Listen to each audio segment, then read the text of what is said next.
Congress party నోరు మెదపదా? బ్రాహ్మణ సంఘాలు ఎందుకు నిశ్శబ్దంగా ఉన్నాయి?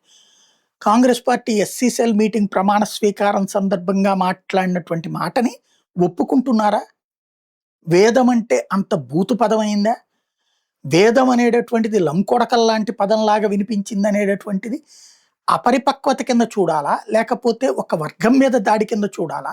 లేకపోతే దాన్ని అదేది హిందుత్వలో అపరిమితమైనటువంటి దాని కింద చూడాలా? ఈ ద్వేషం కింద చూడాలా అనేది ఎవరు స్పందించకపోతే ఇక రాబోయే రోజుల్లో ఇదే మాట మాట్లాడతారు. ఇక్కడ మనం కొట్టక్కర్లా, తిట్టక్కర్లా. ఏమిటి ఈ సంస్కారం? ఈ దిగజారుడుతనం హిందుత్వం మీద ఎందుకు ఇంత దారుణమైనటువంటి వ్యతిరేకత?